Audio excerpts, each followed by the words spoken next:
Shannah Marie Boiteau was a 22-year-old from Chippewa Falls, Wisconsin. She had a daughter and loved playing basketball. On June 22, 2016, she was allegedly on a trip to California with her boyfriend Kyle.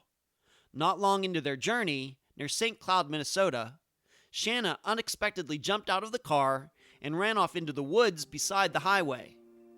She was never seen again. I'm Ed Densel, and this is Unfound.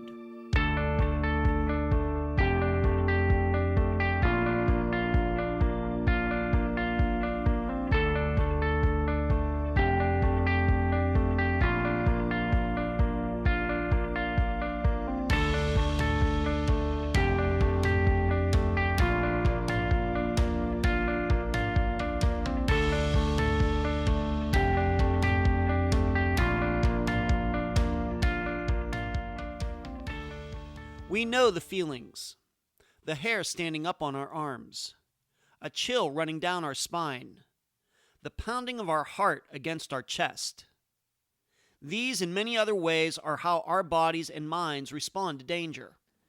Evolutionary psychologists will say that this all happens due to hard wiring that was created millions of years ago, when we lived in caves and had to watch out for saber-toothed tigers and woolly mammoths, when we were still Cro-Magnons, Neanderthals, or whatever they're teaching the kids these days. Yet those involuntary responses, back then or today, don't tell us what to do. Should we run or stay? Fight or try to make peace? Defend ourselves or defend others? Only a rational and informed assessment of the situation can tell us that. I bring this up because in the case of Shannah Boiteau, she was seemingly on the run when she disappeared, trying to get out of the Wisconsin-Minnesota area due to a mistake she made that she thought would put her in jail for many years. Yet later, months after the disappearance, her family discovered the penalty would have been fairly small, leaving them and us to wonder if Shannah would still be with us if it weren't for the fear factor. And now a summary of the case. This is brought to you by my friend Megan Good's website, charlieproject.org. Shannah Boiteau was the oldest of three daughters, her parents being Angela and Bud Boiteau. She loved playing basketball and watching out for her two sisters. Yet problems began in 8th grade, her being caught with marijuana. As Shannah's education progressed, the deeper she fell into drugs. By her senior year, yes, Shannah graduated, but she was in jail on graduation day.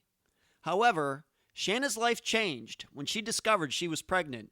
She managed to stop her drug use, she got a job, and moved back in with her father.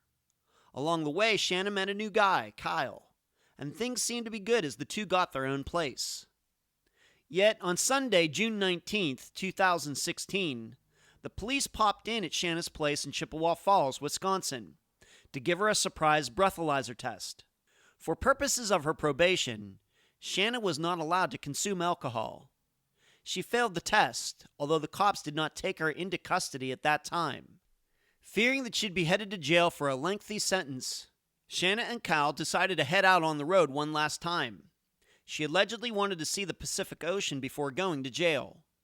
Yet by Wednesday, the 22nd, Kyle was calling Shannah's father to tell him she had a freak out while they were on the highway near St. Cloud, Minnesota. Shannah had jumped out of the car and ran off into the woods. Despite searches by police and the general public, Shannah wasn't found. She was never seen again. Shannah's case is not even 3 years old, but already there are facts on the record that have caused people to question the sequence of events of this disappearance. Number 1. Shannah had brought domestic abuse charges against Kyle, and court proceedings were to begin in July. Number 2. Shannah had written down an ex-boyfriend's name on a paycheck stub who now lived in California, but Shannah never told him she was coming to his state. And number 3. Shannah ran because of the breathalyzer test failure, but her family found out later that the penalty would have only put her in jail for a couple days. Shannah's family isn't sure what to think at this point, but some do accept Kyle's version of events for the preceding days, and the day Shannah disappeared. The guest for this episode is Shannah's mother, Angela Stark. Unfound News. For all of you in the Unfound podcast discussion group, and most of you listening are, you know I released the cover for Volume 5. Finally. What this also means is I am now looking for transcribers for the rest of the books. Well, not technically transcribers, more like formatters. If you're interested, please contact me either through email or Facebook Messenger. And yes, doing this job will come with some pay and some perks. Next, I'm very happy to report that Chris Turner's disappearance has been reopened as a missing persons case in Las Vegas. That's an episode Unfound published in August 2017. Not long after Chris disappeared, his girlfriend and her mother claimed to have seen him again, thus getting the case closed. The issue for Chris's mother, Dawn, is that the girlfriend should be considered a suspect in Chris's disappearance. So I think you can see the conflict. Well, Dawn finally convinced Metro they made a mistake. If there are any updates as the case is investigated, I'll let you know. Finally, look for my post at jeffwise.net. Jeff was a guest on Unfound during July 2017 in regards to Flight 370. We've kept in contact, and I've already told you recently he has a new book out about the disappearance. I sent him an email in regards to his book, and he thought it was good enough to be put on the website. I'm not sure my post is up quite yet, but still, you should be going to jeffwise.net to find out what really happened to Flight 370. Where you can find Unfound. Unfound supports accounts on Podomatic, iTunes, Stitcher, YouTube, Instagram, Twitter, and Facebook. Contribute to Unfound at patreon.com/Unfound Podcast. This week I need to thank Jill, Zane, Mary, Kara, and Laura. You can also contribute at PayPal, unfoundpodcast@gmail.com. This week I have to thank Tobias. That is also the email address. Merchandise. The books at Amazon.com in both ebook and print form. And yes, I'll say it again. Do not forget the reviews. Shirts at myshopify.com. We do have some new ones there as of this week. Playing cards at makeplayingcards.com. And please mention Unfound at all true crime websites and forums. Thank you. I'm so happy to have on this episode of Unfound the mother of Shannah Boiteau, Angela Stark. Angela, welcome to Unfound. Thank you. Let's start here. Tell the listeners a little bit about your daughter, Shannah. You raised her. Do you have any other children besides Shannah? How did they all get along? We have 3 daughters total. Shannah's the oldest. We have Autumn, who is 24, and Dakota, that's 19. Okay. So how did they all get along growing up, maybe being a little close in age? How did they do? Just like normal sisters. They fight nonstop about, everything, but they defend each other to the end. So just like normal sisters. Mm-hmm. And would you say that Shannah kind of looked out for her older sisters when they were all growing up, maybe in their late, maybe 10 years old, 12 years old, getting to high school? How was she with her younger sisters? Good. Shannah was always the mother hen, watching out for her sisters, making sure everything going down, everything's always going, smooth. Shannah actually got the girls off to school in the morning because I worked early morning. So she would, we would set all clothes and homework and get everything ready, and then they would get up. I would help them get up in the morning, and we had our morning routine, and we lived in town, so they would walk to school, and she was very protective of her sisters. Okay. And what was Shannah herself into while she was in school? Shannah was actually a really good student. She was very smart. She got really good grades in the science club, math club, all those, the kind of nerdy clubs. Okay. She, her favorite was basketball. She was very, very athletic. Basketball was her favorite, though, but she did play um, uh, softball and did some track. Hmm. But basketball was her favorite, and when she was the only one on the JV team. They wanted to put her on the varsity, but that wasn't fair. So she played JV her freshman year, which was really fun. We were really proud of her. So she must have been a pretty decent player then. Yes, It, very good player. was she self-taught, or did she have coaching from you or her father? How did that all happen? No, she just kind of self-taught, and she started being in basketball when she was in fourth grade, and she just really liked it. And she really wanted to go. So over where we live in Wisconsin, there's UW Eau Claire, and they have a pretty good women's basketball team. So we sent her to camp every year, basketball Mm-hmm. camp, and she just was really caught on and really liked it a lot. So we just continued to do it because you know, she was doing good. So she Mm-hmm. just she just kept going. Okay. So she was pretty good in school, involved with some athletics. But Hmm. we do have to talk about this, and this kind of runs counter usually to what usually happens for people who do well in school and are into sports. But how did she end up getting caught up in drugs that obviously are going to play a role in our discussion today?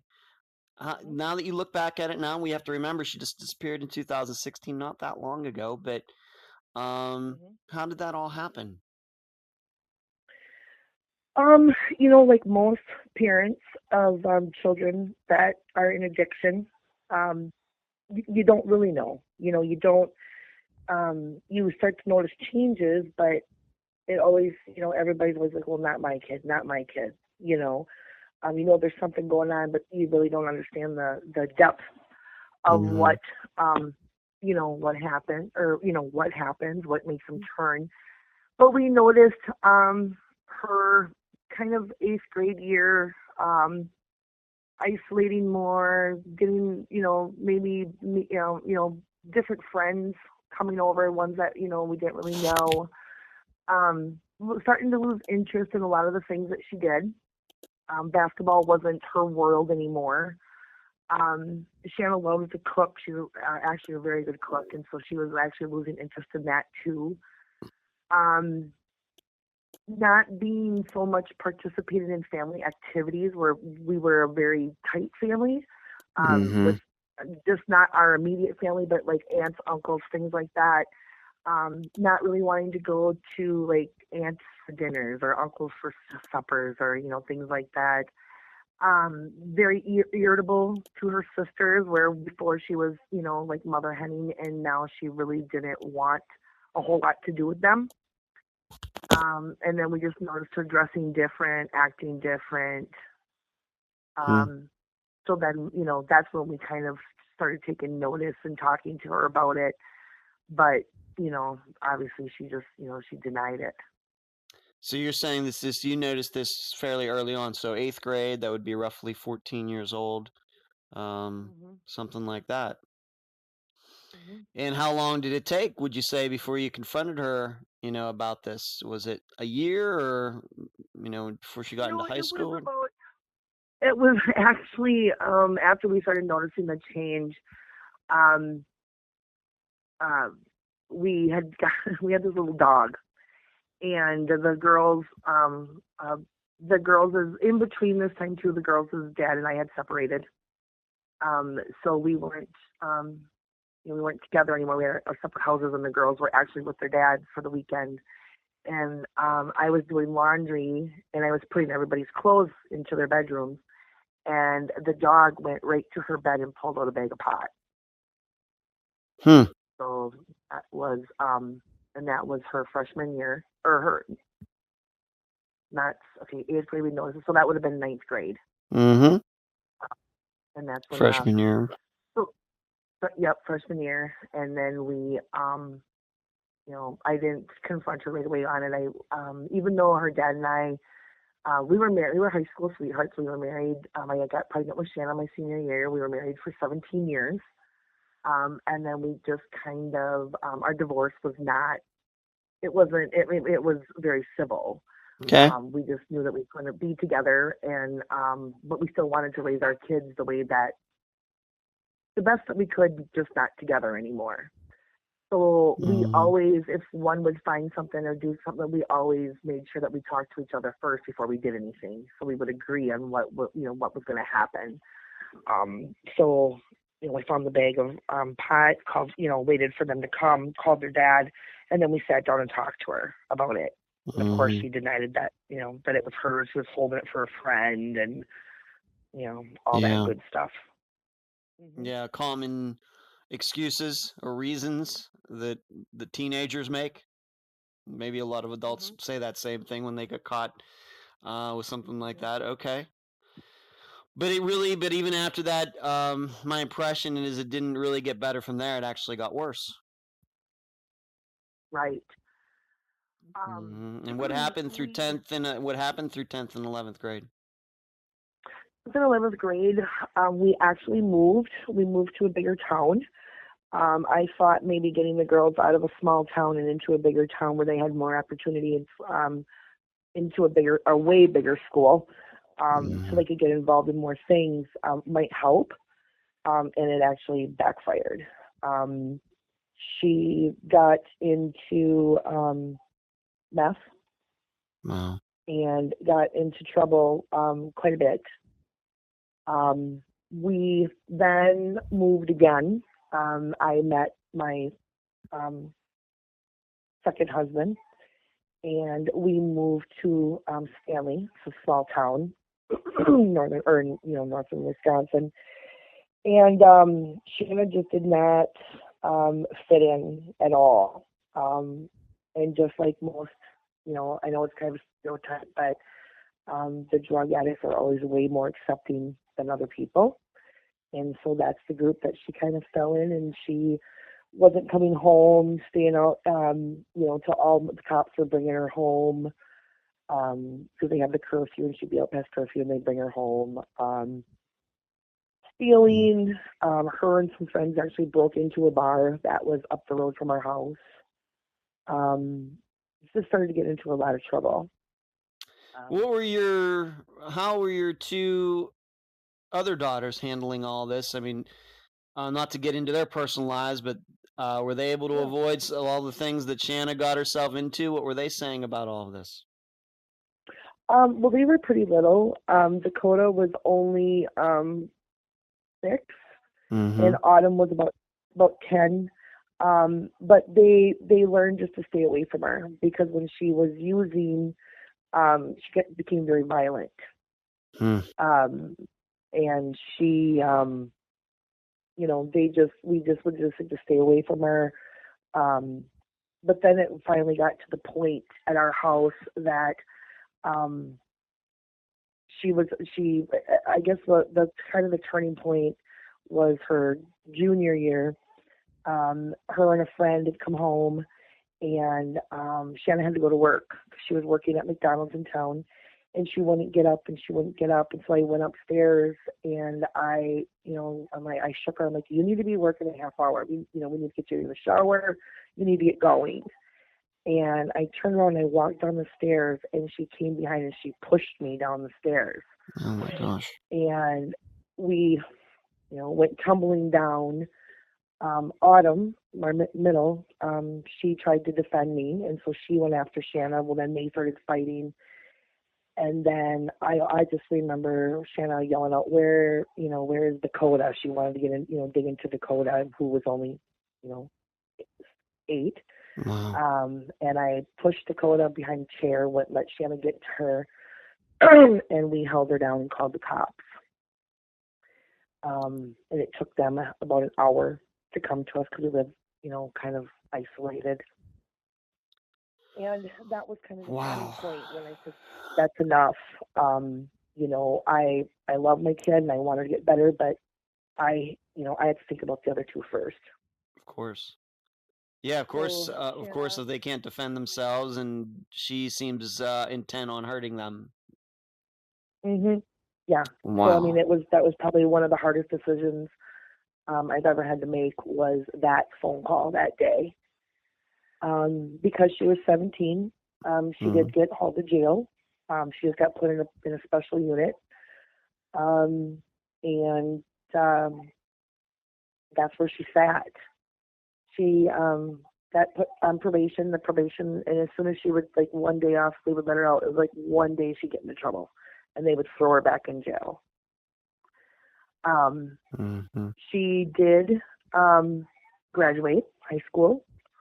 Like I said, that was her junior year. Pretty much her whole senior year, she was locked up in jail. I think you told me that she graduated, but she was in jail for graduation. Is that true? Yes, That's true? That's true. That is true. She was in jail for graduation. The principal at the time, and it's right now I can't even tell you off the tip of my tongue what his name was. He was there, seeing a lot of the things that Shanna did in school, and he knew what was going on. So he lived in the town where the jail was in Chippewa Falls. So he would bring Shanna's homework to her in the jail, and then he would pick it up once a week and take it back. And he sat down, had a conference with us, and he had just said, she's going to have a long road ahead of her because of this addiction, and I don't want to make it harder with her not having a high school diploma. So it was, he made it possible for her to have a high school diploma. Well, that was, he was a saint then, looking out for her. Yeah. Going that extra mile. Yeah. Wow. That was. Yeah, very much. Okay. All right. So she's in jail, going in and out of jail, quite a bit of time in jail, like you said, especially during her senior year. So roughly 18 years old.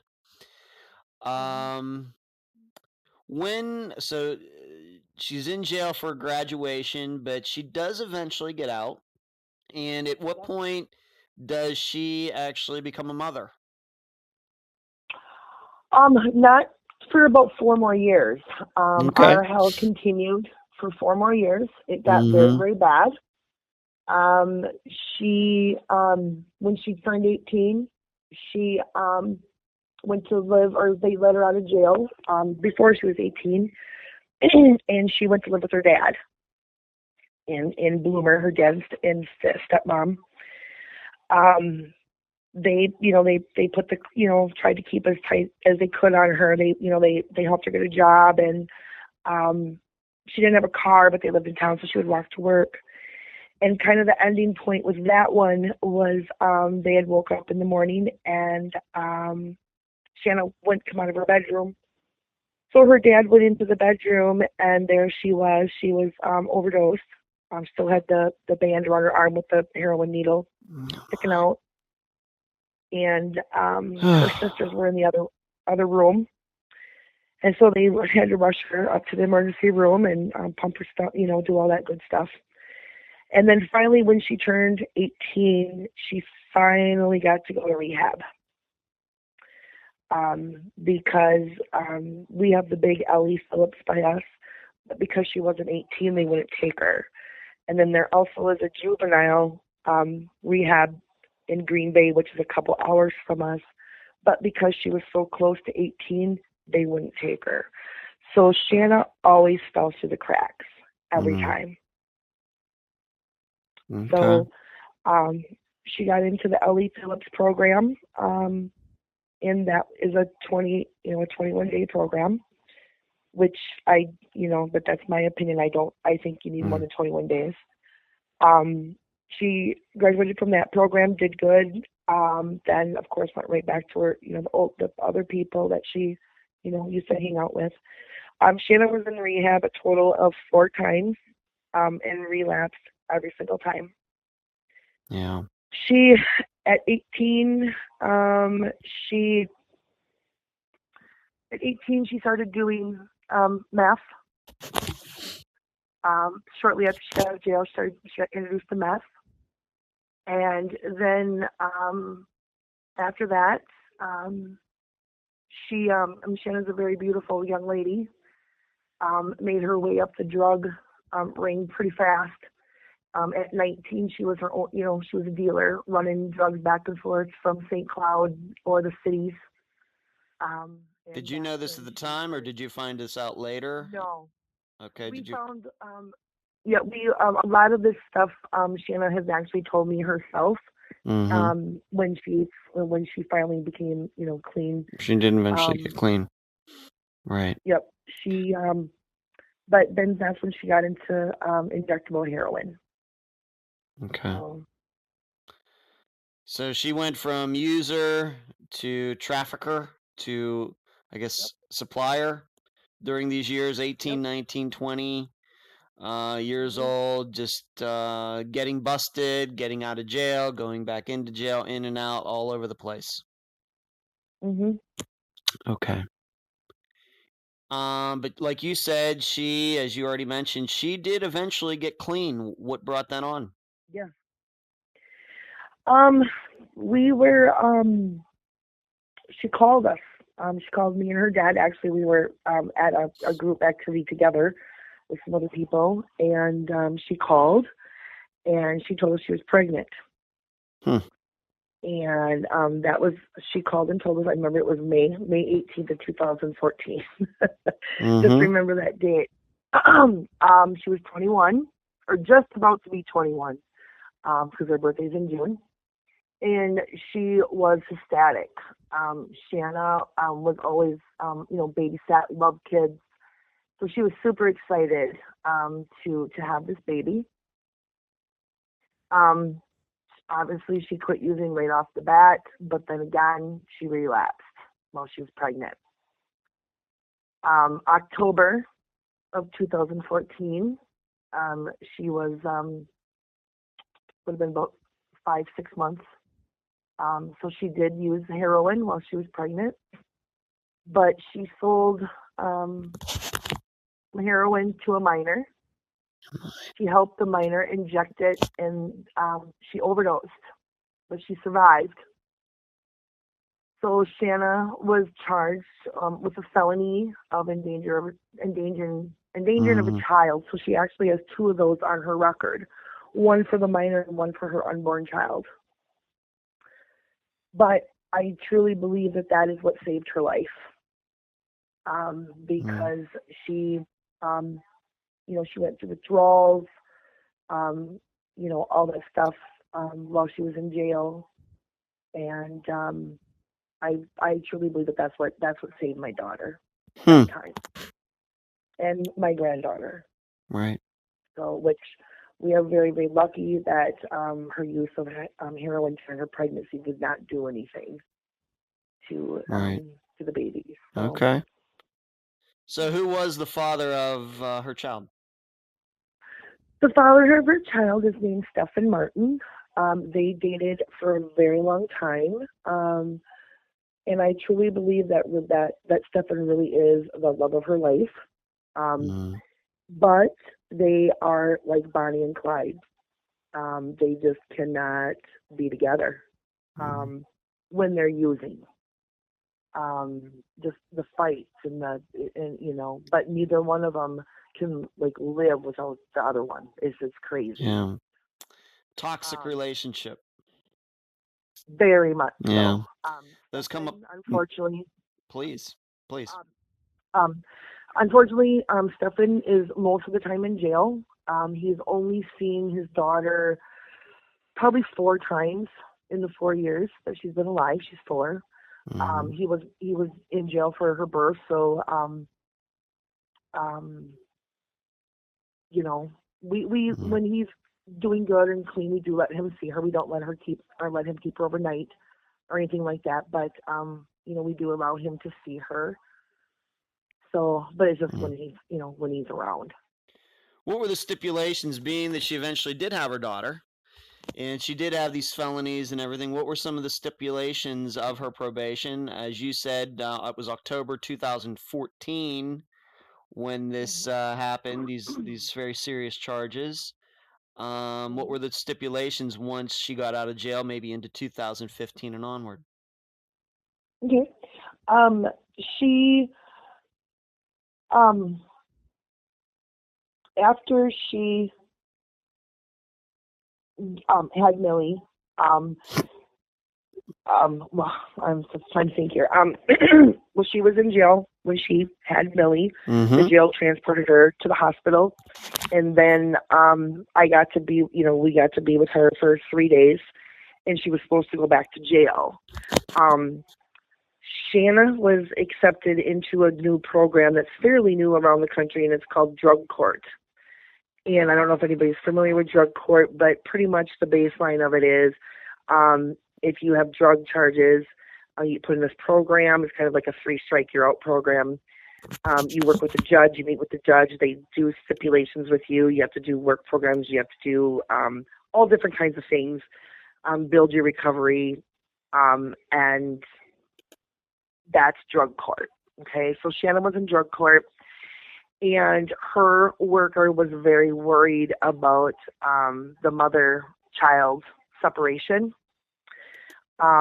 So what they did was, instead of her going to jail, she had to have an ankle bracelet, but she got to stay with her dad and stepmom because they lived in town, and then that way Shanna could still raise her child.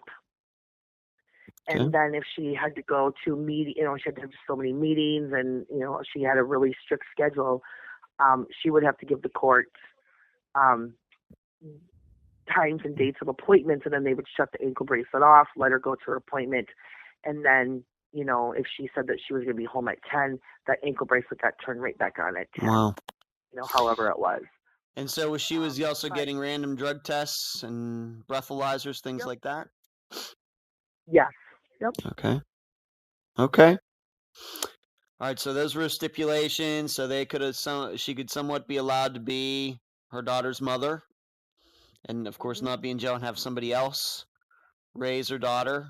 Maybe you, maybe somebody else, maybe a foster family. We don't know, but this allowed her to be a mother and try to get clean again, all at the same time. Okay. Right. Okay, and that's continued through 2015 into 2016. Is that correct? Right. Right. Okay. She did. Please. Yep, she did. Yeah, she did really good. It was after the birth of that baby. It was just like that was our little bit of a miracle. In more ways than one. Shanna always wanted her own child. She always, like I said, she was just she was a really good mom. She loved that little girl so much, and she would organize play groups with her NA and AA people. She became very, very involved in the NA programs with volunteering, giving speeches.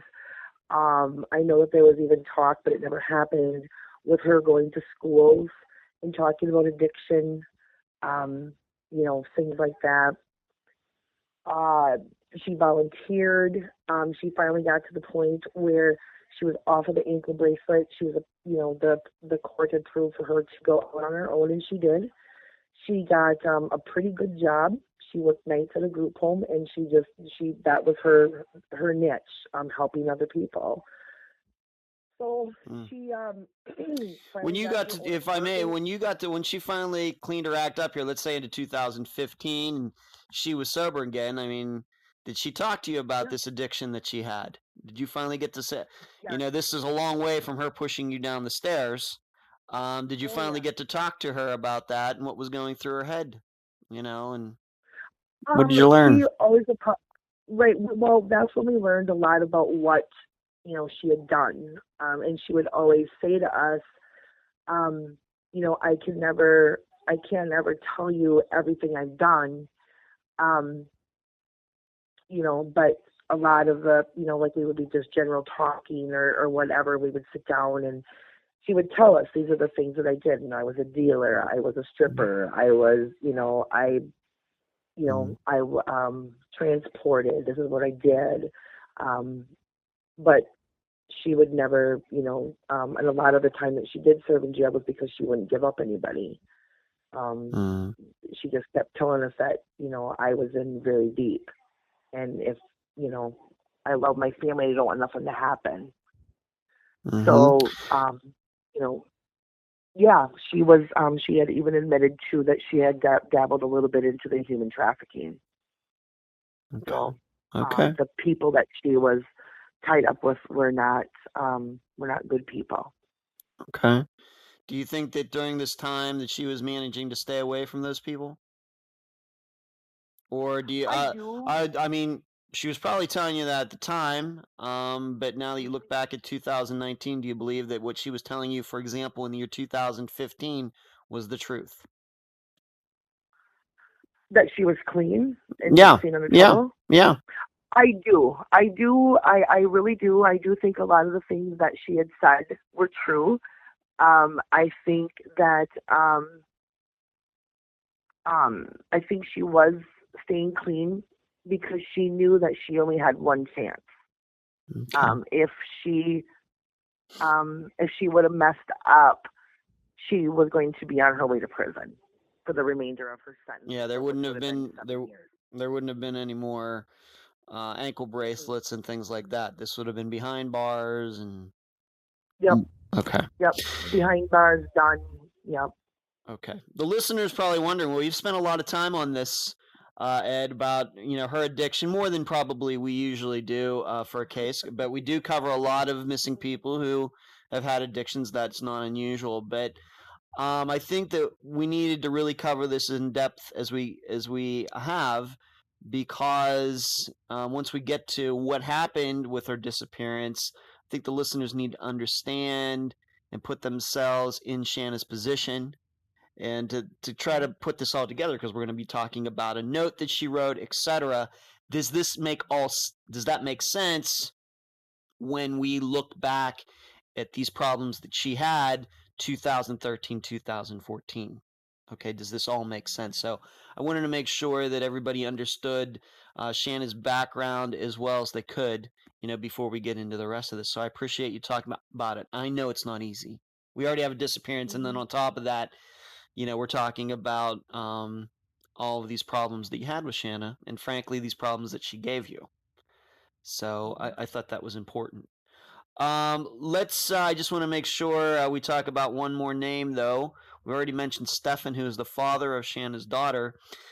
We need to talk about Kyle Firstenow. Is that how you pronounce his last name? It's a very interesting last name.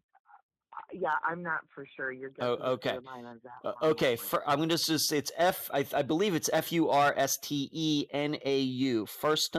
Firstenow. I guess it's very much like Boiteau, because I thought it was Boiteau, like we had talked about before we started this interview. Boiteau, and now we have Firstenow. Very interesting last names. Who is he, and how did Shannah meet him? Kyle was Shanna's current boyfriend through pretty much. Um, I didn't know Kyle that well. I only met Kyle twice. Mm-hmm. So I just, there was boyfriends kind of here and there. But this one actually stuck around. I think he was probably, I don't know, maybe around 9 months, um, right after Millie was born. I'm not for sure how they met, but I want to say that they met through a mutual friend at an NA meeting. Um, they Okay. were together, probably about, like I said, about 9 months. Up to the We point of her really don't know. disappearance? Up to the point of her disappearance? Yes. Okay. Yep. Yep. Really, we really didn't know a whole lot about him. He was very quiet, kind of reserved. Kind of and I'm gonna get myself in trouble, but like the gangster, the white gangster kind of thing. Mm-hmm. He, like I said, I didn't get to know him very well. Shanna's dad and stepmom knew him a little bit better than I did because he actually lived there with them. Oh. When Shanna was living with them while she was on the ankle bracelet, Mm-hmm. Kyle came. I don't really know the reason why he moved in there, but he did. And then, They have any problems so with him? no, while they were actually living there was zero problems, nothing. There was no arguing. They both did very well. No reason to think anything. Nothing. Okay. And did they move out though at some point? Did Shanna and Kyle get their own place at some point? Yes. It was that winter. So it would have been the winter of 2015. Okay. Shannah finally saved up enough money, and she got approved and graduated from the drug court and stuff. Mm-hmm. And or no, she would not graduate from drug court. I'm sorry, but they allowed her to. She was off the ankle bracelet, and so she worked. And Kyle worked in Chippewa, so they found a place in Chippewa Falls. The Okay. cute little one, cute little 2-bedroom apartment. And they moved out. She ended up getting a car, which was a really big deal for her to get a car on her own. And like I said, she was doing very well, very, very well. Um, her house was cute. She had new furniture. I mean, everything was just, it was, everything was really doing good. Really Doing flipped very, around very from well. like 2014. Flipped. Yep. Okay. Completely flipped around. Okay. Yep. So maybe there was a thinking that maybe this Kyle guy was maybe actually good for her.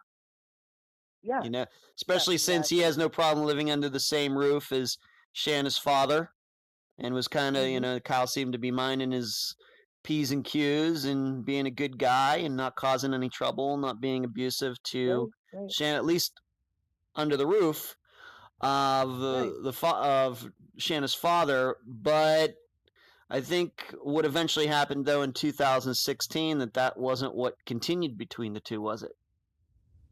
No, it wasn't. Shannah. When Shannah was using, and she used for so long, sometimes Shannah would exaggerate stories. So, like, if she got into just like an argument with somebody, she might say, "Oh my gosh, she swung at me and tried to hit me." You know, Mm. um, very.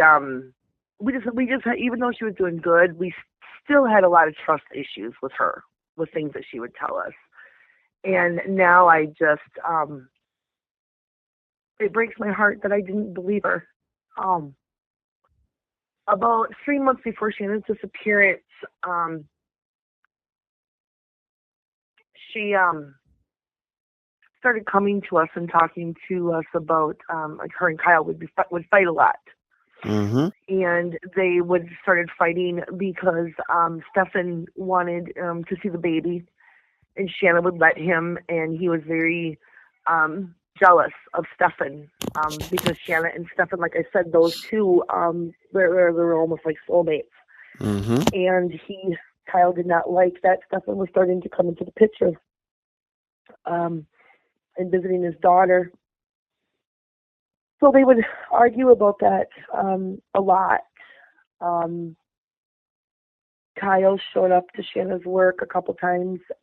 Like I said, she worked night shift, and he would show up at the group home and try to get her to come outside to talk, things like that. Um, and and then we found out later on after Shannah's disappearance that there were restraining orders put out, but Mm. she would always break them. So, but about 3 months after Shannah's So just disappearance, let's just be clear on that. So okay, something would happen, there'd be a restraining order, and then she would let Kyle back into her life. She'd let him come back to their house or their apartment or whatever else. Is that what you mean by yep, breaking? Is that what you mean? yes, yep. Okay. Okay. Okay. Um, like about 3 months after Shannah's disappearance, one of her friends, Angel Erickson, who actually was a really good friend of Shannah's, um, she came to something that I had, and we sat and talked. Mm-hmm. And she actually was the one that had told us about the domestic charges. Angel actually was the one that called us both times. Mm-hmm. Um, he had choked her, broke bones. Kyle had choked Shanna, broke bones. Yep. Just to make sure we use the names because we don't use too many pronouns here. Kyle, in fact, you had told me that Angel had gone over there one day and had come in to see Kyle on top of Shanna beating her up. Hmm. Yep. Okay. Yep. And that was actually June 10th of 2016. So 12 days before the disappearance date. Right. Okay. And on Yep. top of that, I'm not sure about the dates, but maybe sometime in July of 2016 or August of 2016, there were some court dates coming up regarding some of this Mhm. prior abuse. Right. Is that true? Yes. Okay, it is. Okay. All right, so we have these things going on. Once again, you didn't know that this was going on, or you knew that there were problems because Kyle was jealous of Stefan. But like you said, you maybe thought that she was exaggerating a little bit because you said that Shannah sometimes did that. Was Shannah's father aware of any of this, being that he got to know Kyle better? Was he aware that any of this was going on? No, he the same as I. We knew that she exaggerated, kind of Mm-hmm. exaggerated things to make things go her way. And like her dad had said that there was no issues at all when they were at his home, Mm-hmm. and Kyle came off as the big soft teddy bear, big Yeah. guy, but heart of gold, Mm-hmm. to take in that little girl and just treat her like she was his own. That's really hard to find, especially when you're only 21 years old. Okay. So, And do so you no. believe? Let me ask you this: during that time of being that now she was confiding in you, telling you all about this, is it your belief over the course of, for example, 2016, getting into June 2016, that your daughter Mhm. Shannah was clean? Was she sticking to her probation rules and everything as far as you could tell? I do not think that my daughter did any hard drugs, the hard ones, and I'm Mm-hmm. talking like meth, cocaine, heroin. Mm-hmm. I cannot guarantee you that she was not smoking some weed once in a while, Mm-hmm. because her drug tests weren't as close together as they were. And I did know that sometimes she would have a beer after work Okay, to and she wind wasn't allowed down. to do that. She wasn't allowed to do that via being on probation. Yeah. But drinking was never Shanna's deal. Mm-hmm. It had always been drugs. Drugs. Um, and we confronted her about it and told her, you're on probation, you're not supposed to be doing it. Um, but at, and I mean, I maybe have been wrong, but I just said to her, if you need to go home and have a couple of beers to unwind and go to bed and relax, I'd rather have you do that than go and shoot up some heroin. Of course. So if you have to pick the one, Right. that's the one I'd rather have you pick. Okay. So And to your knowledge, did anybody where she was had this job, this night shift job, anybody at that job have any problems with the work she was doing there? Was she an employee in good standing at this work? they loved her there. Loved her. She picked up extra shifts all the time. She just, Mm-hmm. and I know that everybody always says this about their loved ones, but Shannah really was loved. Shannah had a huge support system. She had a ton of friends in both worlds, in her drug world and in her normal world. Um, she was constantly doing favors for people and making sure that everybody always felt welcome and everybody always felt, warm and like they were part of an extended family. After their dad and I got divorced, I had a lot of girlfriends that were single but with kids, and I think that kind of brushed off on her how we would always have big dinners on the weekends, and if you didn't have nowhere to go, you came to our house. Um, bring your kids, drop them off, go to work, whatever you needed to do. And I think that just kind of carried over because she seemed to do the same thing. Um, so I really do not think that, like I said, I do not think she went back to the Okay. hard drugs. I Once cannot again, guarantee. just asking your knowledge, what you experienced. Okay, Mm-hmm. people are gonna have their own suspicions, but you were the one who talked Oh to yeah. her, so your perception is that she was as clean that you had seen her in the last several years, probably. Mm-hmm. Okay. Right. All right, let's just get to this now. Now the seemingly the pivotal date in this disappearance, and um, listeners should know that Angela checked up on some things, and there was maybe she misremembered, maybe, and I don't think, Angela, you're the only one, about the dates and some of these things that went down. So Angela was able to go back and firm up some of these things. Um, Up to this point, I think the popular idea has been that this what started this happened on June 17th, which would be a Friday, but you went back and checked, and you believe this all started on June 19th, which is a Sunday. And what happened on June 19th, that Sunday of 2016? And of course, she never told us this. And we'll get into She that. went We will surely missing. get into that. But now that what you've Um, learned since then, what you learned about that day, what happened? okay. Well, that day, Shannah had to work. She had gotten home from work. At like, I don't know, she worked night shift, so she would have been home at like maybe 10 o'clock in the morning. Been up all night. She needed to go to sleep. And like I had said, we knew that she would drink a beer or two and then go to bed and help her go to sleep. Because she didn't like taking pills or anything because of her, opiate addiction and stuff like that. But it was Father's Day. And so she knew that she had to sleep before she go and have supper at her dad's, Father's Day supper. She had a couple beers, and the police decided to do a random UA, or not UA, breathalyzer on her. Well, of course, she blew, and she registers, which is a violation of her probation. Normally, they would take you right away, but for some reason, they didn't. They didn't. I'm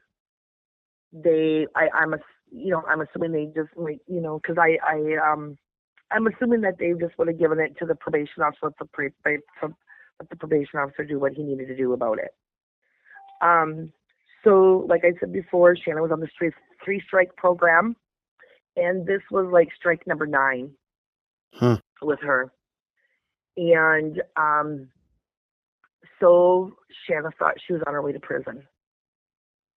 She thought as soon as the appeal gets this, she's on her way to prison. Okay. She did go to supper at her dad's.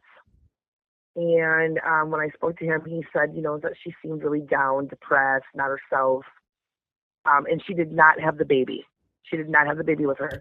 Stephanie had the baby because it was Father's Day. Just so we can clarify that too. Okay. She went, and he just kind of talked to her, and what she had said to him is that she was tired from working a lot, and that some stuff had happened, but she didn't say what. She just said some stuff went down, and she's like, I'm preoccupied. And we have to remember, if I jump in for a second, that at this point nobody knows about any of the domestic abuse that she was suffering.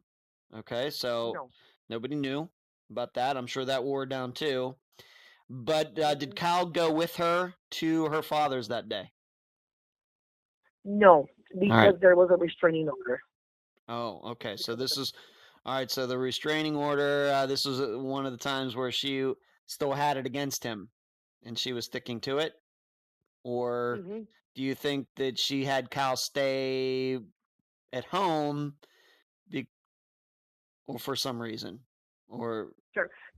And your guess is as good as mine. Okay. All right, but just so we know, Kyle was not at this Father's Day dinner. Right. Okay. Right. Okay. So what happens from there? So she's saying she's down, doesn't really kind of want to talk about it, and then what happens into the next day? Okay. So that was Sunday. The next day, which would have been the 20th, Shannah went to work. And as far as we know, no one knew about what had happened. I suppose she just was just kind of waiting to have the police come and pick her up, Yeah. But they didn't. She went to work and went home. She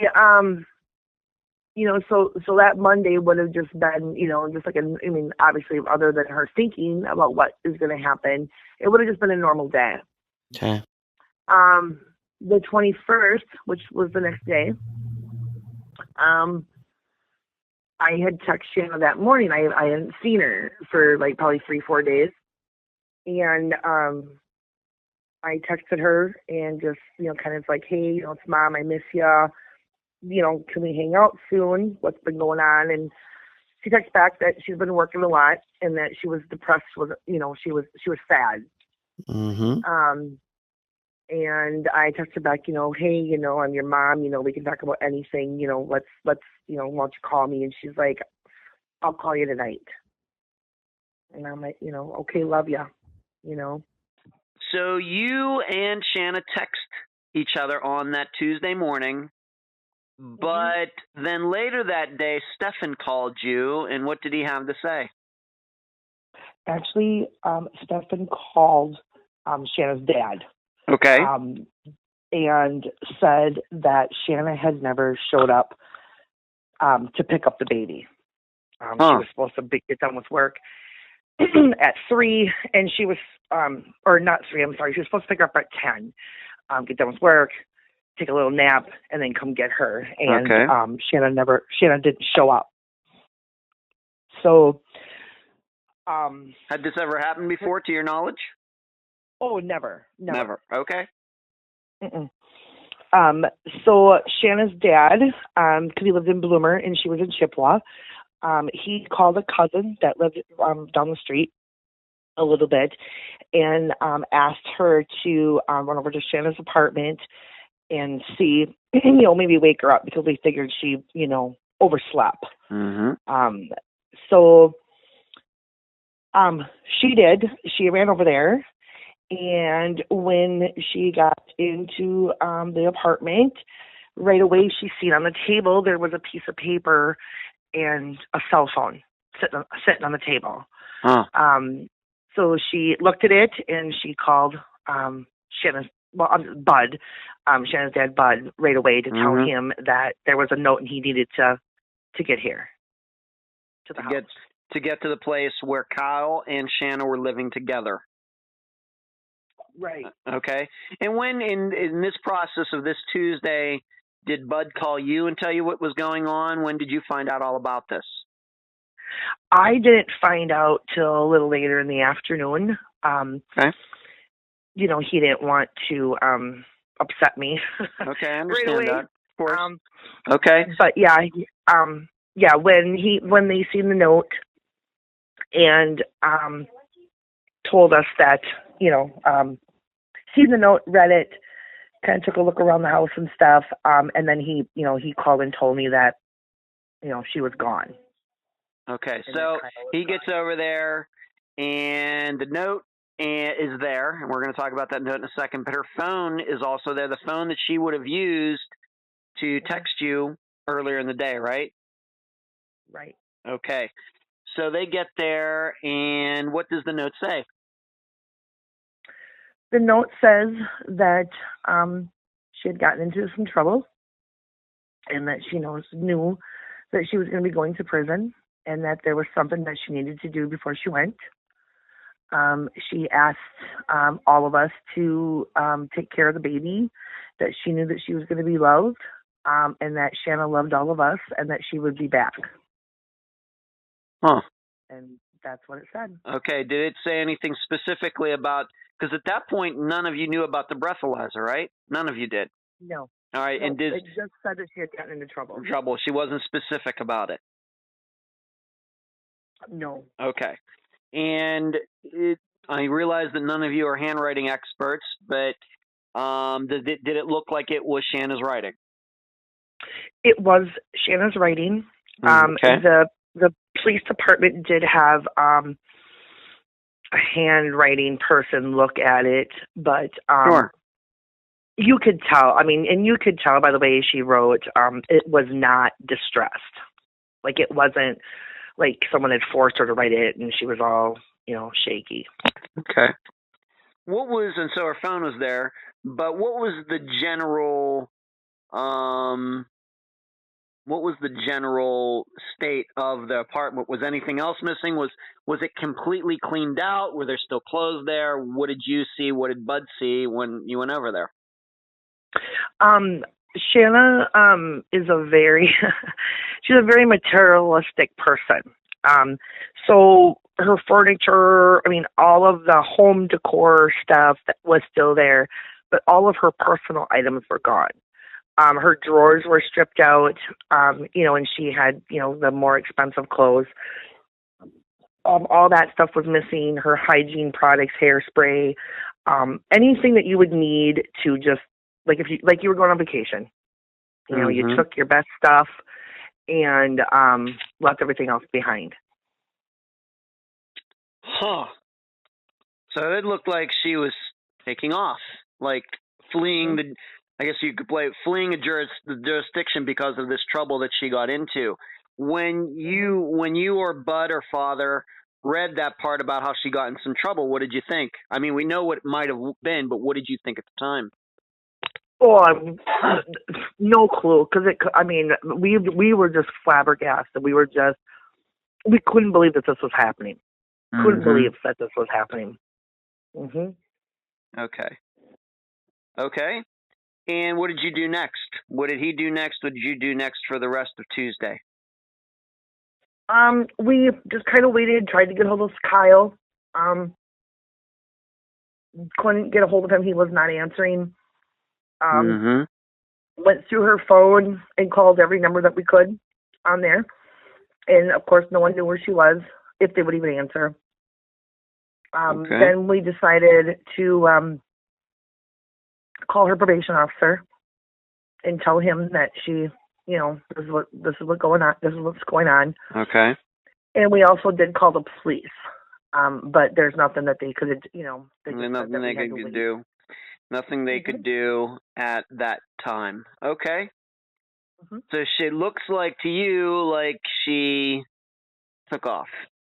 And seeing that everything was gone, you must have thought, well, if she got in some trouble, it must be a big deal of trouble. Okay. Well, we knew that she was on her last leg. We knew that she was going to go, depending on what she did, but we knew that she was going to be going to prison. Okay. All right. Okay, so we go into, so you're worried about her. Of course, Kyle is missing too. You tried calling him. He's not picking up his phone. Is that true? True. Okay. So let's move to Wednesday. What happens then? Wednesday, we're still trying to find Shannah. We did file, because it was the 24 hours, we did file the report for her to be a missing, she was missing. I'm going to say that my phone rang about 3:45 because I just walked in the door, and it was Bud, and he had said that he had just got off the phone with Kyle, and that Bud was on his way to St. Paul, to south of St. Paul, or not St. Paul, I'm sorry, St. Cloud, and that Kyle had said that Shannah was using, that she got very paranoid, jumped out of the car, and took off running through a cornfield into a woods, and he didn't know what to do. Wow. So Bud told him to call, ask him where he was. Well, of course, he had no idea where he was. But Bud asked him to call 911, and then Bud actually called 911 too. It was about a little over 2 hour drive for Bud to get to where they needed to be. Okay, so let me just set this up. Where did Kyle and Shannah live? In what city? Chippewa Falls. Chippewa Falls. Okay.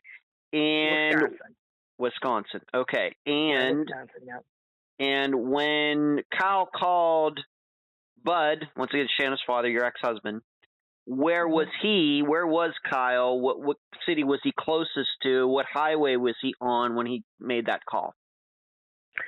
He was just off of a road that's big, huge interstate, I-94. And he was just just south, or I'm sorry, just south of St. Cloud, in a town called St. Augustine. Okay. And how far of a drive would that, just approximately, how far from Chippewa Falls to St. Augustine? 2 hours and 52 minutes. Oh, you know it exactly. Okay, very good. Thank you. I know. All right, very good. Okay, so, and at that point when Kyle makes that call, during that call, does he even say why they're even there at all? Nope. Okay, so then Bud shows up there, Kyle's there, the police have been called, and our search is done in this area where Kyle says that Shannah jumped out of the car and ran into the woods. Search is done. Mm-hmm. For how long? Actually, they did. That's where it gets a little tricky.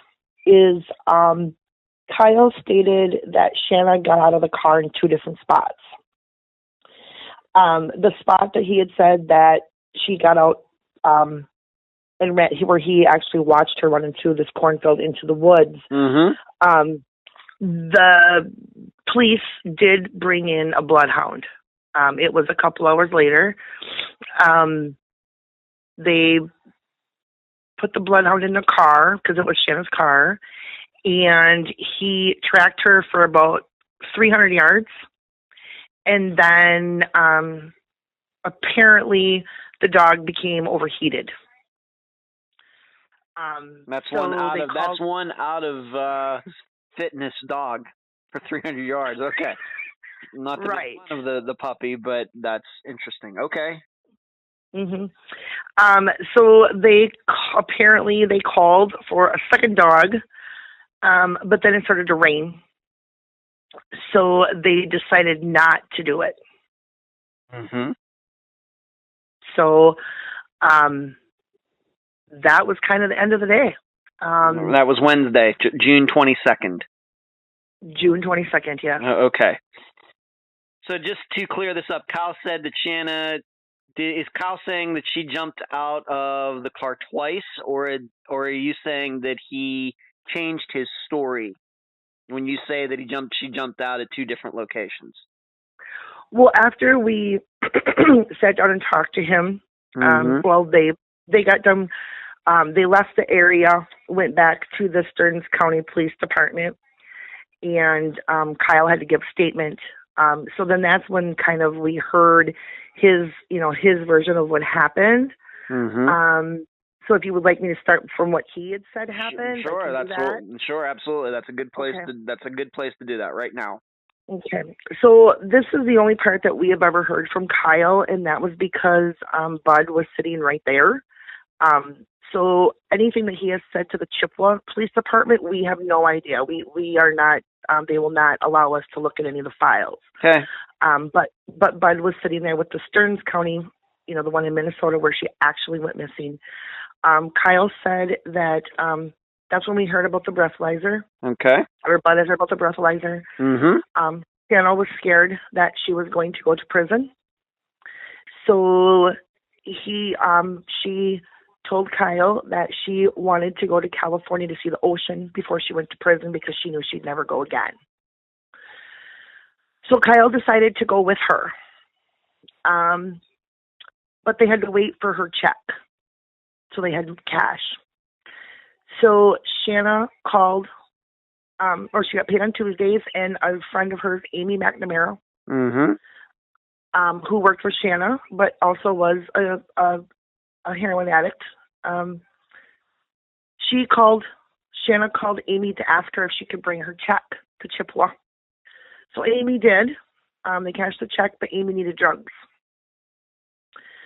So they gave Amy a ride to Eau Claire, which is the next town over, which is a pretty big city. And they could not get what they needed. So Kyle said they dropped Amy off as friends, and but Amy knew where they were going. Amy knew what was going on. That's what he says. Okay. Amy knew that Shannah and Kyle were headed to California. Yep. Okay. So this I-94 is a major. It's what you would take to get to where to get to it's a freeway. They got on there, and about 30 minutes from Chippewa is it's a college town, Mcnamara, and they actually stayed the night there in a hotel, which is very odd if you're trying to get out of the, if you're trying to leave, why would you only drive 30 minutes? And but he did not explain why. He just said that's where they stayed for the night. I do know that Shannah spent a lot of time in the Menominee dealing drugs. That's kind of like the halfway point. The drugs were coming from St. Cloud or Minneapolis, stopping in Menominee for the college town, and then headed to Eau Claire. So that's just a speculation of, we don't know why they stayed there, and he did not say. So instead of going west on I-94 like they should have, they switched over and headed north to St. Cloud,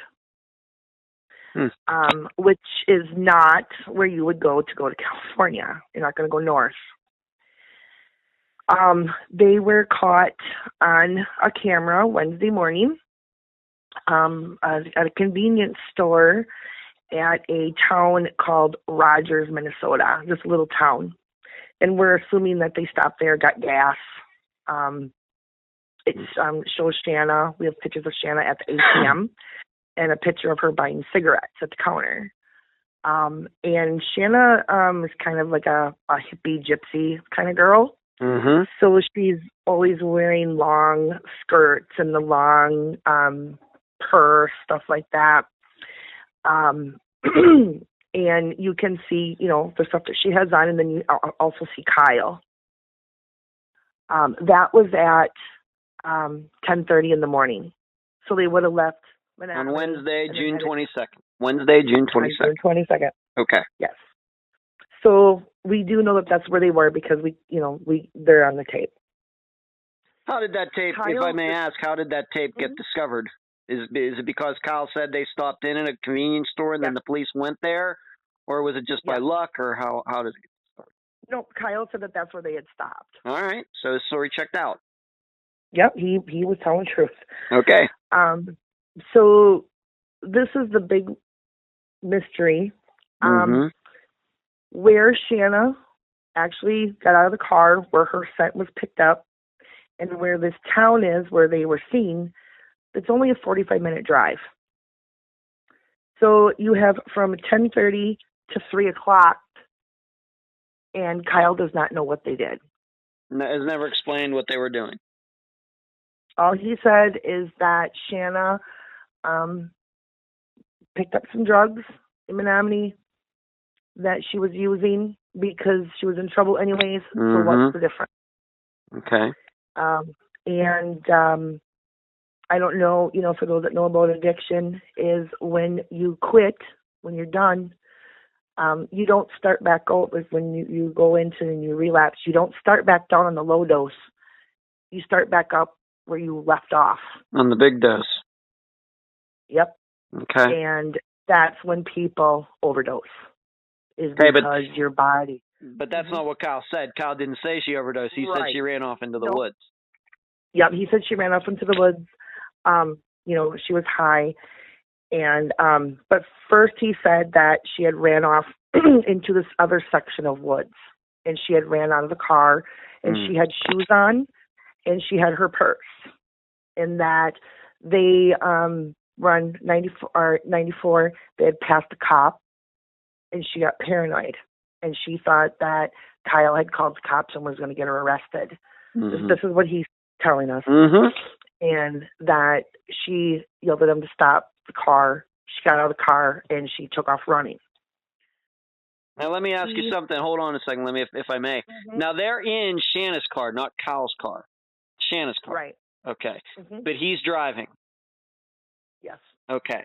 So he is saying that unless she jumped out while the car was moving, he's saying that he actually pulled over to the side of the road, and that's when she jumped out twice. Right. Okay. All right. So she jumps out once. He manages to get her back in the car. she jumps out again. She never comes back. That's what we're supposed to understand, even though Cal is the one that's driving. Right. Oh, okay. All right. On this videotape that was mentioned, is it not shown that, and we're going to get back to that paycheck here in a moment, but is it also not shown that Shannah accessed her checking accounts or something to get some money? It shows her at an ATM. Whose account it was, we're not, we don't know. But we don't know if it was hers or Kyle's because they both worked. So we don't know. But all we know is that she's seen taking money out of the ATM. Okay, and how much was it? It was around $500 is what Kyle was saying is what they had taken out of the ATM. And that she had, and then the other cash that they had on was what she had from what she cashed her check from. Right, and we'll get back to that second. I want to talk about that check in a bit. Okay, so they go to this place. They're seen on video, and it would have usually only taken 45 minutes to get from that convenience store to where Kyle says she jumped out of the car, but it seemingly took like 4.5 hours. All right. And Kyle has never explained why it took that long. No, he had just said that Shannah was, flipping out, and that they just kind of cruised around back roads for 4.5 hours. Okay. All right. And you've already also explained that in the direction that they were going north, this was not the direction to California. Right. Okay. Now, this is where I want to talk about this paycheck. Please, let's go over this again. This Amy Mcnamara, who worked with Shannah, brought Shannah her check on Tuesday morning. That would be right. June 21st. And then they are saying that Amy got into the car with Kyle and Shannon. They took off, and at some point, they dropped Amy off. Right. Okay. And you said that Shannah cashed her check somewhere, and when we say cash, she gave them the check. She got money back. How much was that check worth? It was a little over $600. Okay. Now there is something about this pay stub. Why don't you tell the listeners where was this pay stub and what was on it? Well, the pay stub was still in her. It was at her house. Okay. And on the pay stub, on the back of it, was written Amy's name and Amy's phone number. Okay. And also there was a name of old boyfriend. His name was Sage Giles, and he actually lived in California at that time. All right. So numbers were written. All right. So he is a new guy, a new person being brought into all of this. Shannon knew him from years ago, like you said, ex-boyfriend, now living in California, and his name and phone number was on this check stub. Amy Mcnamara's name and was on this check stub, but the check stub wasn't in the car. It was back at the house where her phone and the note were left. Right. Okay. All right. Have you had a chance to talk to can you think of any reason why she would have written those two names down on a check stub, but then leave the check stub at home? My guess is she probably forgot it because it was not by the note in her phone. The pay stub was laying on the counter. So she might have had it in her hand to remember those phone numbers because just like me, with cell phones, you don't need to remember people's numbers anymore. That's right. You just touch the number. So my guess is that they were probably headed to California to see Sage, and she had the number written down because she wasn't going to take her phone. And also, Amy knew they were going, so I don't know if she had Amy's number written on there, so maybe she could keep contact with her, kind of keep a contact still in the area so she could know what was going on here. Because she knew that she would be getting, because she's really violating her probation now. And my guess is it's just it got sat down and she forgot it. Okay, so you think that check stub being there was a mistake? Right. Okay. I think she might have took it with her. Okay. Okay. Did you? I'm guessing in those days, and we'll get back to the searches on that roadside in a little bit. But have you talked to Sage? Have you called him? Maybe back then, or even since then. Did he have any No, idea that Shanna could be headed to California? Did she ever call him to tell him that? no, no. I have talked to Sage a few times. Mm-hmm. Sage was he actually was one of the fathers that was in the paternity for the baby. And we really liked Sage a lot. Very nice young man. But he was originally from California, so when him and Shanna broke up, he just kind of ventured back that way. Okay. If if if she would have contacted him and said, "Hey, I was coming to California," he would have called us and let us know. Mm-hmm. He wasn't. I don't. He always had Shanna's best interest at heart. And but he also knew that she was, when they dated, she was, really very active in her addiction. Right. So. All right. So Sage was before Stefan. No, it was Stefan and then Sage, and then it was kind of Stefan and Sage. Okay. So a little bit back and forth there and everything. And like you said, there at one point you thought that Sage might have even been the father of Shanna's child. All right. So, but just to be clear, Sage had no idea if Shanna had plans to go to California. He didn't know anything about it. Right. Okay. And you believe that? I believe that, yes. Okay. All right, let's get back to the search from the Thursday and onwards, Thursday, June 23rd. We know about this dog that got overheated after 300 yards, which if it was something else, might be kind of funny, but it's not in this situation. Any other searches done in the area on those rest of those days along the road there? No. None. No. Unfortunately, Stearns County didn't really follow through with Shannah being a missing person. Actually, according to the state of Minnesota, Shannah is not a missing person. She is an adult runaway. But in Chippewa County here in Wisconsin, she is considered a missing person. So it's just kind of goofy, the different states and how their different rules go. So there were no more searches done. So anything after that day, we have organized ourselves. And, of course, it takes a lot of time to get these things done. The area where Shannah allegedly went missing is a 780-acre swamp. It is owned by little parcels between 12 people, big like hunting land. And that particular year, there was a lot of rain that spring. So it was very flooded, very dense, lots of pickers, lots of it's a mess. Sinkholes, just horrible, a horrible place. We had to get permission from each of the landowners to be able to search the land, because it was all private. And we organized a search, and it was October 1st of 2016.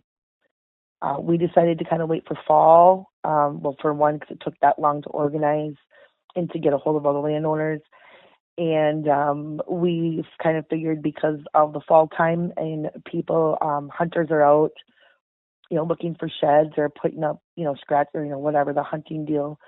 And we had read that most missing persons are found by hunters in the fall because they're watching, they know what to look for. Right. They're looking for shed and they'll see a bone. So that was one of the reasons why we did that. We ended up with a little over 200 people at our search. And because the terrain was so bad, it ended up being 2 days. It was the 1st and 2nd of October 2016. And we found nothing. We did not find any clothing. We did not find her purse. We found nothing. Did you find any signs that any human had ever been in those woods? Yes. Okay. Yes. Okay.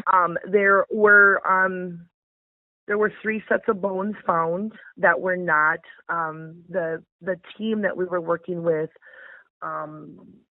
If someone found something, you would raise your hand and holler or whatever. So they did find different bones, and they got taken away right away by the police and sent to the National Bone Database. And then later on they had called us and said that no, it was not her. It was whatever, but they just they can only tell us what if it's ours or not. Mm-hmm. So nothing was found. But there were a bunch of areas that we could not get to because we had drones, we had horses, 4-wheelers, but there still were areas where we couldn't get to. So later on that spring of 2017, we did another search, but we did more of a private search. And we went over areas that we felt that she could get to because Kyle had said that she was barefooted. She had on thin leggings, and a tank top. The area where the dog tracked her, I actually walked to that exact same spot because I just felt I needed to. The pickers and the briars were so thick, and I had on a long sleeve shirt and blue jeans, and I actually had to throw my clothes away because there was just so many pickers and binders on there. Mm-hmm. And obviously mine was in the fall and hers was in the spring, but the cops the police with the Stearns County Police Department is pretty much saying that they think that she ran so far into the woods and then that she jumped the fence and hitched a ride with a trucker. But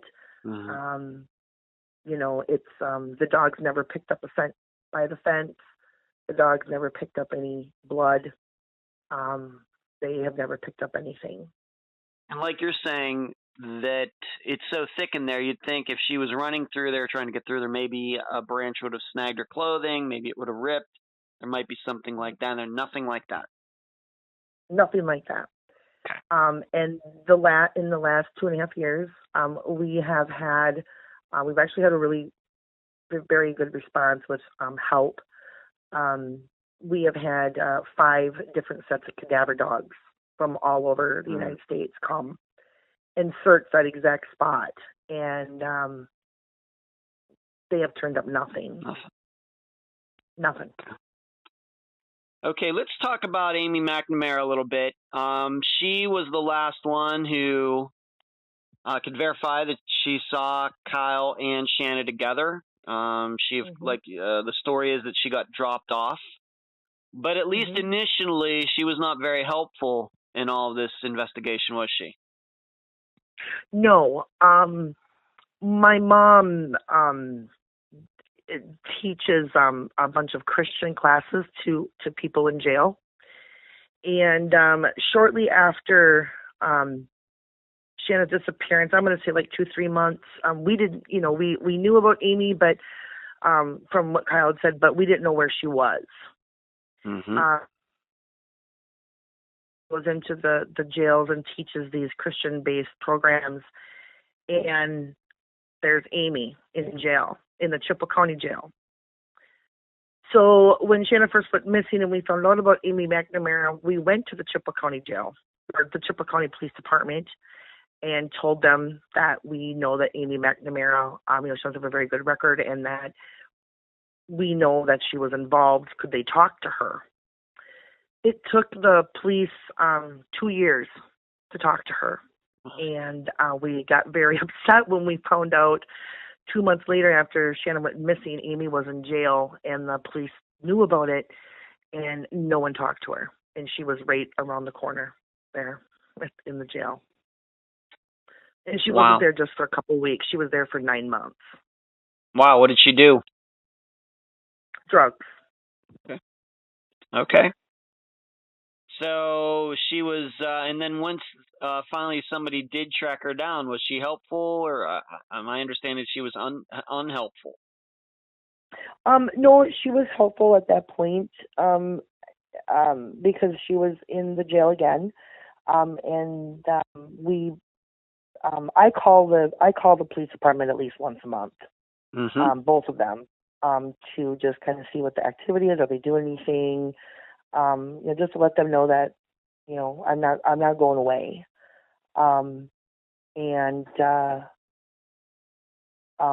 Amy was, so they did finally go and talk to Amy, and she did verify that she did pick up Shanna's check, that they did go to Eau Claire. But Amy said that they did drop her off at a friend's house, and that was the last time that she's seen Shanna. Okay.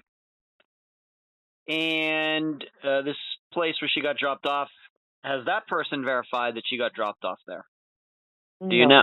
No, because she won't tell us. She won't tell anybody. Well, once again, that's why I say helpful. I guess that doesn't sound very helpful to me, but I mean, if she's going to verify that she saw Shanna and Kyle, I guess. But if she's not going to say where she got dropped off, then how do we really know she got dropped off at all? Right. Okay. Do you think that she doesn't tell anybody this because it's probably some drug-related thing? Yes. Okay. And to this day, we're doing this interview on March 19th, 2019. Has Amy ever said who she got dropped off with? And where would have this been? In Chippewa Falls, or where would she have gotten dropped off at? It was in Eau Claire. In Eau Claire. Okay. So she's never verified where she got dropped off in Eau Claire? No. Never. Okay. All right. And have you had a chance to personally talk to her? No. I get very upset when I think about her or Kyle. And so I just choose not to. If any of that stuff needs to be done or talked to, then Bud kind of takes over that spot. Okay. Because I can't. I just can't deal with that. Okay. All right. Let's. This always seems to come back to Kyle. He says that they were just once again to go over this at least a little bit. He says that they were going along. He's driving. Shanna freaks out. She wants out of the car. She jumps out once. She gets back in the car. They go down the road a little further. It happens again. She never returns. Of course, she is missing. Her purse is missing. All that money, by my business major math, that's about $1,100 that she had on her that's never been found, right? Right. Okay. There's this story of going to California, but Sage, who's kind of an ex-boyfriend of Shanna's, didn't know that she was coming there, even though his phone number was on the check stub that was still back at the apartment. Has Kyle ever taken a polygraph regarding the disappearance of Shanna? No. When all of this happened, we asked the detective that was on the case at that time if Kyle had ever been given a polygraph. She had told us yes, that he had been given a polygraph, that he had passed, and that he was not being considered as a suspect, even though he was the last person to see her. When we did the search in October, the search and rescue team that we were working with, called United Legacy, had access and had actually gotten some of the police reports from Chippewa County. In those papers, it specifically said that Kyle had not been given a polygraph. Okay. He had not been given one. Did he refuse to take one, or he was just never asked? When as far as I know, he was never asked. Okay. And now that he is being asked, now he's refusing. Okay. All right. That might be suspicious, but there's no law that says a person must take a polygraph test, so we just don't know. It may be that he's worried about something else that has gone on in his life and not Shanna's disappearance that could maybe get him in trouble. We have to remember now, going well back into this conversation, we remember that Shanna did have domestic abuse charges against him, and those were going to be, I'm not saying coming to trial or anything, but there was something going to be going on with them, I'm guessing sometime in July. But what happened to those charges? Magically, because of the prosecutor, she was the plaintiff, she was not there to go forward with the charges, so the charges got dropped. Okay. And we have to remember that it was Shanna's sponsor, a person by the name of Angel, who saw one of these incidents happen. Was that not good enough to keep at least some of those charges intact, being that this person was a witness? Apparently not. Okay. All right. Well, we know that Shanna didn't take her phone. Did Kyle ever try to explain why she didn't take her phone? Shannah did not take her phone because we had it monitored. We had a tracker on it, so we knew where she was at all times, and she knew that that was on there. So that's that's why she didn't take it. Okay. What kind of tracker was this? Do you know the name of it? How was it used? I mean, we all know that our phones can be pinged and everything, but this was something a little more than that even?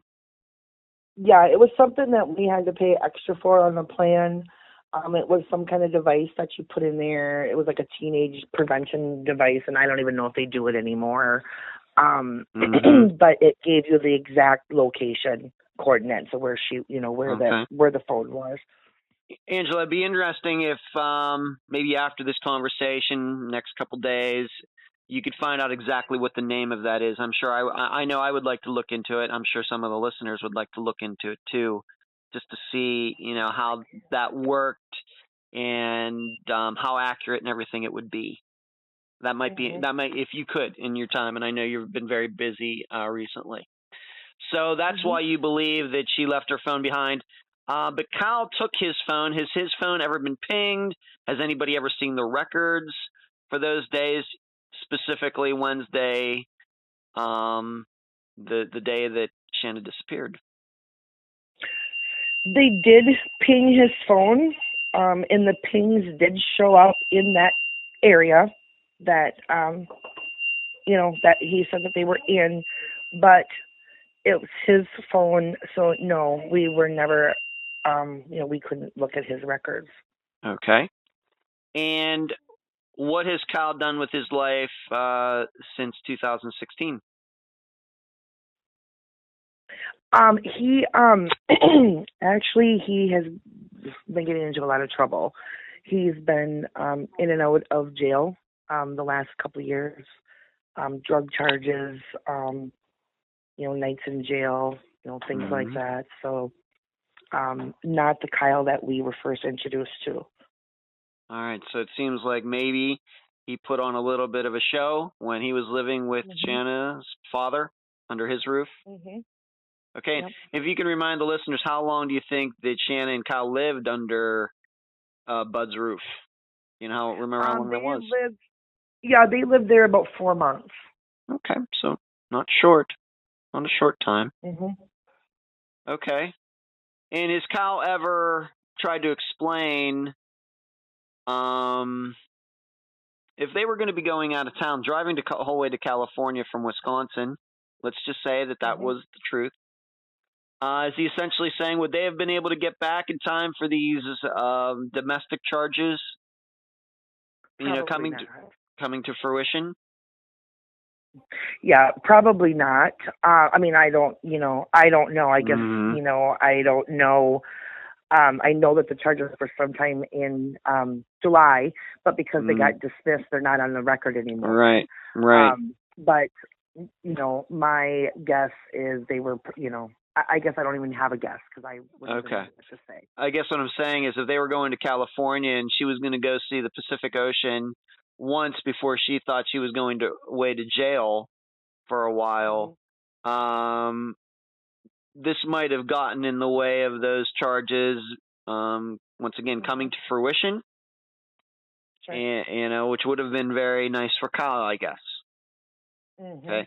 Now, there is something, though, that we haven't talked about yet, that is kind of the kicker in all of this, is that after the fact, how much trouble would Shannah have gotten in had she stuck around?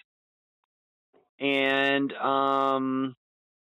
with this breathalyzer, how big of a trouble would she have gotten in? What have you found out about that? I found out that she would maybe have sat just a couple days in jail and that's it. Nothing would have happened. Well, that's very interesting, Angela. I got to tell you, if she thought that she was going to be going to jail for a while, that is certainly in contrast to what you personally found out yourself. Were you surprised by that? No, I actually was not surprised by that because she had done worse things than that. And didn't get into any. I mean, maybe spent the weekend in jail or something, and that was about it. So is it, and once again, I know listeners probably saying they don't believe this California trip story, and I'm not saying that I necessarily do either, but we realize that the note was written by Shannah herself. Okay, and we know that she did miss work on her own and all of these things. So is it your interpretation then that maybe Shannah overreacted to what happened with this breathalyzer those days before? Yes. Any reason you can think of that she might have overreacted like that? Do you think that that was something that was brought on by her own psyche, or do you think that it was possibly something that Kyle maybe fed into, and telling her, oh, man, you're going to be in big trouble now? What do you think? I don't think that Kyle fed into it. I think Shannah did. We come from a family of overreactors. So I do believe that she blew out a little bit out of proportion, thinking that if she would have said something to me about it, I would have reassured her that let's just take the consequences. You'd be up and honest, and we'll take care of it. But I do think she overreacted, but she also knew that she had gotten way more chances than anybody else in the drug court system. Like I said, that was her strike number 9, and you're only supposed to get 3. Right. Yeah, that is I think the kicker in all of this. I think that I'm not saying that running away from the law is the right thing, but if somebody thinks they're going away for a long time, then maybe some people are going to do that. I'm not saying that's right. But being that you found out later that the penalty would not have been that harsh, which kind of makes sense. It's alcohol, it's not drugs, and you've verified that this isn't something we're making up. It was for alcohol. There's no belief that she was doing meth or heroin again, is there? No. There's no proof of that. Maybe it might be a rumor, but there's no proof of that. Right. Okay, there's no proof of that. So it does seem that it might just be a couple days in jail, but for some reason it seems that Shannah was thinking otherwise. It seems, although I'm not sure the rest of the story with California, everything all checks out. Okay. There was a rumor. We don't usually like to talk about rumors, but this one I thought was especially relevant considering what Cal says might have happened. There was a woman seen running on the road that day that Shannah disappeared. How did you find out about that, and what do you think about it? First of all, what is the exact story that you heard? Maybe start there. It was in that same area, that same little town, St. Augustine, which is a very small rural town. I think the population is 200. But it's right off of I-94, so I think a lot of people stop there for gas station or snacks, bathroom, whatever. Um, the cops, I can't remember if it was it had to have been the police that had said that someone had reported that they had seen Shannah, that she was walking on the side of the road, and that there was either mint green or light blue Prius and there had a gentleman in there kind of like trying to coax her to get into the car. So they looked into it, and we don't know who it was, but they verified that it was not Shannah. All right. So that was a rumor that did not check out. Right. So that was a rumor that didn't check out. Okay. It was not right. Shannah, but there is proof that maybe this story wasn't exactly a rumor. It was actually something that was true, but it didn't have anything to do with Shannah. Right. Okay. It's going to be 3 years in a few months, Angela. What has this been like for you? It's been very hard. It's taken a big toll on all of my family. My girls, Autumn and Dakota, they were little, and they had a older sister that protected them and played with them, and they watched this person fade away into someone that they couldn't stand being around. My husband and I, your child is gone. First you watch them get swallowed up by addiction, and then they're gone. We're not the same people anymore. You go and you put your happy face on and you do what you need to do, but when you're home and you're alone, all you do is think. I do not watch the news anymore because of the, here's a dead body cut up, here's a sex traffic, here's a body that got found overdosed. Every time you see something like that, you're reliving the disappearance of your child all over. Right. Again, because every day I think about her, and I think what happened to her, and it's a personal hell every day. And I'm going to guess that it's this was also a surprise because you thought that Shannah was on the right path, and it seems like she was. To me, having a couple beers and the breathalyzer, it sounds like she was drinking and driving. I realized that she wasn't supposed to be doing that, but given everything else she had done in those last few years, that doesn't seem like big of a deal, even though I know she wasn't supposed to be doing it. So it seems like she's on the right path, and then this happens. That has to make it especially tough. Right. Yes, it does. Yeah. What of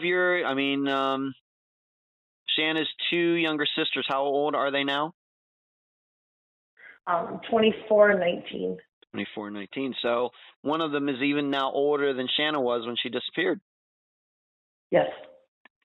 And, how do you think that they've handled it? I'm not trying to get into their lives, but how are they doing?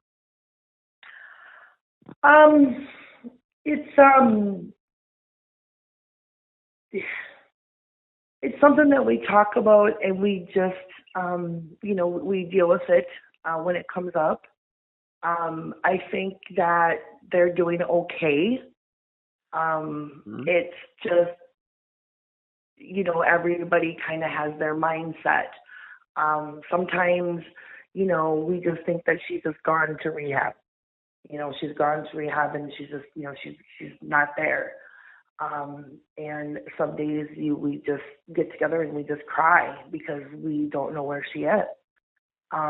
But I think as a family, I think we are doing, and being a split family, I think we're doing okay.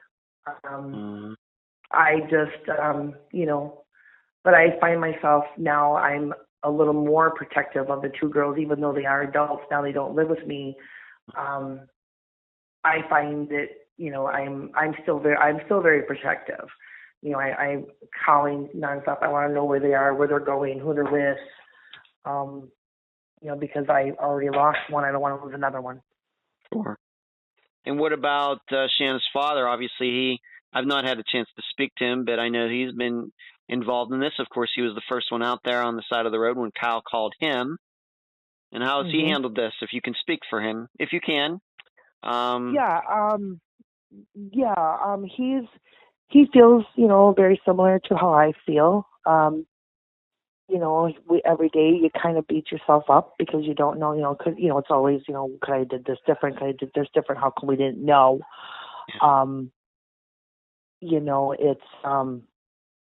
It's just something that you just have to learn to deal with it because there's nothing else you can do. There's not support groups for, sorry, my kid's missing. There's not a Hallmark card that you can go and buy that says, hey, I'm sorry, your kid's missing. It makes it really difficult. When you go to do things, you just hope people don't know, like, what's their story. We don't want people to feel sorry for us, or we don't want, and it's very hard. You try to live your life as normal as you can, but there's always this little cloud that people like, those are the people that their kids missing, Yeah, a little bit of a stigma. Yeah. Do you have a website or a Facebook page, anything like that set up for Shannah? Yes, we do. We have Help Find Shannah Boiteau on Facebook. You can just find that on there. Okay. So, and that's pretty much what we have. Okay. There has been no updates. There has been actually no leads, no anything for the last year and a half. Wow. And it's just kind of goofy because when she first went missing, there was all kinds of stuff.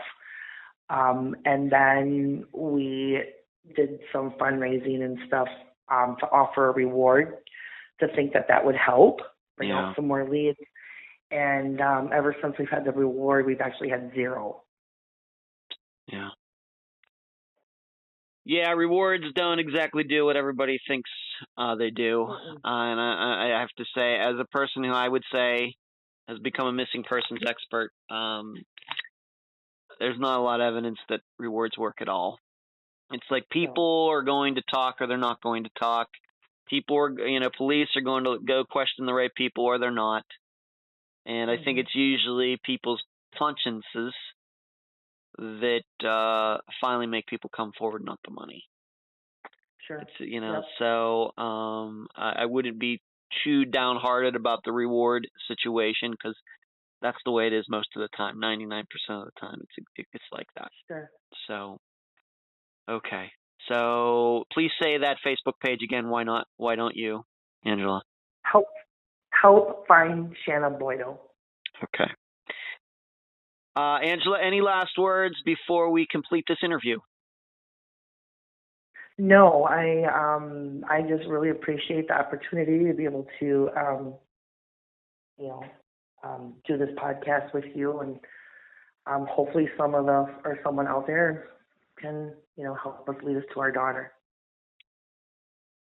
Okay, Angela. I appreciate being on the program, and you can guarantee that Unfound, myself and my assistants and the listeners will always be here for you. And I, of course, hope that Shannah is found alive sometime very soon. That's what we'll all be working forward, even though, as I always tell guests, that I will be moving on to the next case for next Friday, but I keep in contact with all of my guests, virtually all of my guests, and I'm only just an email or phone call away. I want to assure you of that. Thank you very much. You're welcome, and I appreciate you being on this episode of Unfound. Thank you. You're welcome. And that was my interview with Angela Stark, mother of Shannah Boiteau. I thank her for joining you and me on the program. I didn't get to mention during the interview that another podcast did a nice job of covering Shannah's disappearance a little over a year ago. The podcast is called Tell Me Something Weird, and I got to speak to Jody, one of the hosts for that episode, and I thank her for assisting me in understanding Shannah's case. If you listen to that episode, you'll hear Jody talk about her attempts to meet Kyle in person, and her other personal experiences of covering Shannah's case.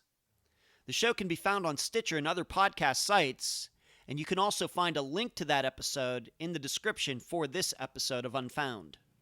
Something else that wasn't mentioned, and that's my fault, not Angela's, and this will give you some context for that day, is that allegedly the reason Shannah jumped out of the car, which time I'm not sure, is because a police car was either following Kyle and Shannah or past them going the other direction. According to Kyle, this caused Shannah to think the police were hunting her down. We now know, of course, that wasn't the case. The police were not looking for her on the day she disappeared. Shannah was not that big of a priority to them. But could she have known that at the time? I really don't know. However, this does fall into the theme for this episode. Fear. Fear can cause us to behave erratically and irrationally. Meaning even if the cops were following them for the purpose of taking Shannah to jail, there was no way Shannah was going to get away from them running off into the woods. She was feeding on her fear. That is, if you believe Kyle. And that really is the point of discussion for this case. Do you believe Kyle? Is that what happened on that day? Did Shannah really disappear from the roadside? Or is Kyle lying? Here's what sticks out to me. Do you really believe Kyle was going to drive the whole way to California with Shannah when she had the intent of meeting an ex-boyfriend while she was there? Remember, Sage's phone number was on the paycheck stub. Why didn't Shannah take it? Who knows? But it seems that her intent was to meet Sage. Would Kyle go along with that? Remember the jealousy he expressed towards Stefan, the father of Shannah's child. Remember the restraining order Shannah had against Kyle. Remember the court date that was coming up. Not to mention that where Shannah allegedly disappeared isn't on the way to California. So once again, would Kyle really travel to California with Shannah just so she could see some other guy? Or could it be that this case is really not about Shannah's, but Kyle's fear? I'll leave the rest of the theorizing up to you. And that's the program. If you found it informative, please go to the app that you use to listen to Unfound and give this podcast a nice review. I thank you for listening. I'm Ed Densel, and you've been listening to Unfound.